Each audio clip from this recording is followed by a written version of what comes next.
सभी गुरु प्रेमियों एवं संत महात्माओं से प्यार भरा जय सच्चिदानंद। हमें उम्मीद है कि आप लोग ठीक ठाक होंगे। देखिए, अध्यात्म का मार्ग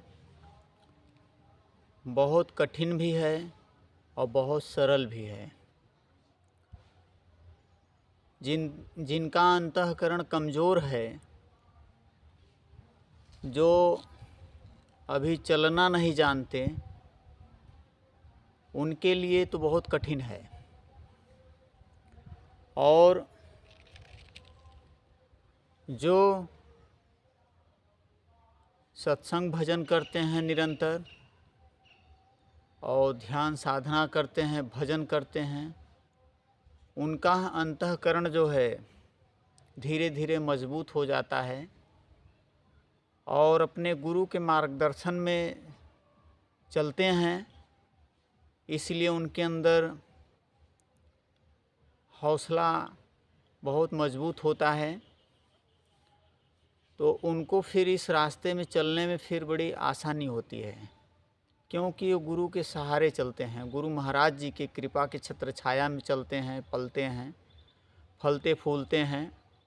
गुरु की छाया बहुत ही महान है। उस छाया में जो चलता है, उनकी कृपा के छाया में, और गुरु के दामन को मजबूती से पकड़ के चलता है, फिर उसको चलने में दिक्कत नहीं होती है, वो आसानी से चल लेता है। तो इसलिए हम लोगों को चाहिए कि हम लोग हमेशा गुरु के दामन को मजबूती से पकड़ के चलें, जिससे हमें कहीं अगर डगमगाते हैं, लड़खड़ाते हैं, तो गुरु महाराज जी हमें गिरने नहीं देंगे। वो हमें मजबूती से पकड़ के रखेंगे और हमारा फिर संतुलन जो है एकदम ठीक बना रहेगा। मूल चीज़ है संतुलन। अगर हमारा संतुलन बना रहेगा तो फिर हमें राह चलने में, इस अध्यात्म मार्ग में चलने में कोई कठिनाई नहीं होगी, कोई दिक्कत नहीं होगी, क्योंकि संतुलन ही मुख्य है। यह संतुलन आता है सत्संग से, सुमिरन से और संत महापुरुषों की सेवा से। जितना हम सत्संग, सेवा, सुमिरन को अपने जीवन में अहमियत देंगे, जितना हम समय निकालकर सत्संग, सेवा, सुमिरन करते रहेंगे, उतना ही हमारे जीवन में संतुलन बना रहेगा।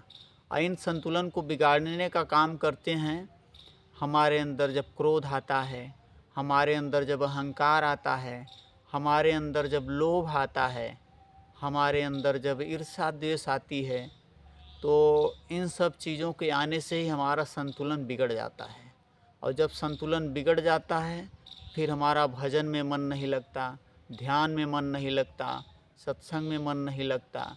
इसलिए साधक को चाहिए हमेशा इन जो है विकारों से बचने का प्रयास करे, दूर रहने का प्रयास करे, और यह होगा निरंतर अभ्यास से।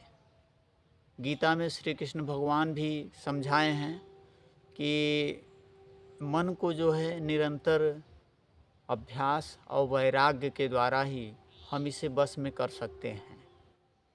तो जब निरंतर हम सजग रहेंगे, हमेशा जो है जागरूक रहेंगे, होश में रहेंगे और मन की गति को जो है देखते रहेंगे, तो मन फिर हमें जो है परेशान नहीं कर सकता। और जब मन को हम देखते रहेंगे तो ये हमारे अंदर जो है क्रोध, लोभ, अहंकार और घृणा, नफरत और काम वासना, ये सब विकार हमें जो है परेशान नहीं कर पाएंगे, हमारा संतुलन बना रहेगा। इसलिए जो है साधक को चाहिए निरंतर होश में रहे और रोज़ साधना करे। कहें धीरे धीरे ऐमना, धीरे सब कुछ होए। जब हम निरंतर का अभ्यासी बनेंगे, निरंतर का जो है जब हम साधक बनेंगे, तभी हमारे अंदर जो है एक दिन वह साहस आएगा कि पूरी दुनिया एक तरफ हो जाएगी और आप अकेले एक तरफ रहेंगे, तो आप फिर भी जो है डिगेंगे नहीं, हिलेंगे नहीं, घबराएंगे नहीं, कभी आपके अंदर जो है डर नहीं पैदा होगा, क्योंकि आपके अंदर इतना मजबूत साहस हो जाएगा कि फिर जो है आपको हिलाने में यह दुनिया फेल हो जाएगी। तो कहने का मतलब है निरंतरता में बड़ी शक्ति है। जैसे बूंद बूंद से घड़ा भरता है और बूंद बूंद से खाली भी हो जाता है। अभी देखिए महादेव के ऊपर जो घड़ा लगा रहता है, जिसमें से बूंद बूंद पानी उनके शिवलिंग पर गिरता है, उसी बूंद बूंद पानी गिरने के प्रवाह में वह घड़ा खाली हो जाता है। और वही घड़ा नीचे रहे और ऊपर से बूंद बूंद पानी गिरता रहे तो खाली घड़ा भर जाता है। तो निरंतरता में ये शक्ति है। तो हमें आपको रोज़ भजन करना है, रोज़ ध्यान करना है, रोज़ बताए हुए महापुरुषों के मार्ग पर चलना है। और इस तरीके से जब हम अपना जीवन बना लेंगे, हमारे श्री गुरु महाराज जी असनी सरकार कहते थे कि तुम अपनी आदत को ही ऐसी बना लो कि रोज़ बिना भजन किए, रोज़ बिना ध्यान किए और रोज़ बिना जो है अध्यात्म के मार्ग पर चले तुमसे रहा न जाए। जब ऐसी आदत बना लोगे तो तुम बिना किए रह नहीं पाओगे। जैसे बिना तुम भोजन के नहीं रह पाते, बिना तुम नींद के नहीं रह पाते, इसी प्रकार हमारा जब यह स्वभाव में ढल जाएगा, हमारी आदत में ढल जाएगा, तो हम जो है उसके आदती बन जाएंगे, भजन करने के आदती बन जाएंगे और ध्यान करने के आदती बन जाएंगे, गुरु के बताए हुए मार्ग पर चलने के हम आदती बन जाएंगे। तो वह आदत हमें जो है हमारे मार्ग पर चलने में हमारा बड़ा सहयोग करती है, बड़ा हमें जो है मजबूती देती है कि हमारा जो है काम सहज हो जाता है कि हम थोड़ा सा प्रयास करते हैं और ढेर सा काम होता है।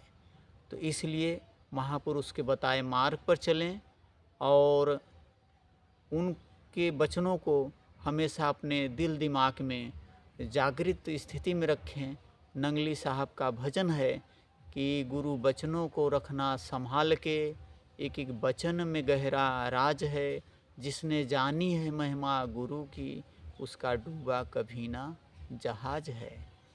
तो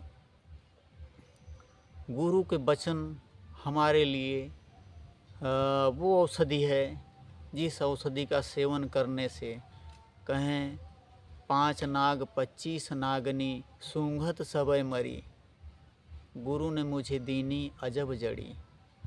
तो गुरु ने मुझे ऐसी जड़ी दिया है, राम नाम रूपी जड़ी दिया है कि उसको सूंघने से 5 जो विकार हैं और 25 जो हमारे प्रकृतियां हैं, जो हमारे अंदर छित जल पावक गगन समीरा, इनकी 5 जो प्रकृतियां हैं, स्वभाव हैं, वो सब नष्ट हो जाते हैं और हमारा अंतःकरण शांत हो जाता है। और शांत अंतःकरण ही शांति को प्राप्त करता है। और जब तक हम बाहर बहुत शांति हो, हमारे अंदर शांति ना हो, तो बाहर की शांति हमें शांत नहीं कर सकती है। तो इसलिए हमारा अंतःकरण शांत होना ज़रूरी है। और हमारा अंतःकरण बिना भजन के, बिना नाम के अभ्यास के शांत नहीं होगा।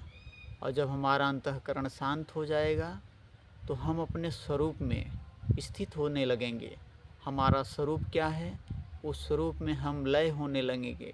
अपने स्वरूप में स्थित होना ही परमानंद है, सच्चिदानंद है। और उसी में एकाकार हो जाना ही इस जीवन का असली लक्ष्य है। तो हमारा यही सभी भगवत प्रेमियों से, गुरु प्रेमियों से प्रार्थना है कि आप लोग जो है इस जीवन का हर क्षण चला जा रहा है, आप लोग होश में हर क्षण का सदुपयोग करिए। कल आएगा कि नहीं आएगा ये भरोसा नहीं है, वर्तमान में जीना सीख लीजिए और वर्तमान में ही कल्याण है। बोलो सच्चिदानंद भगवान की जय।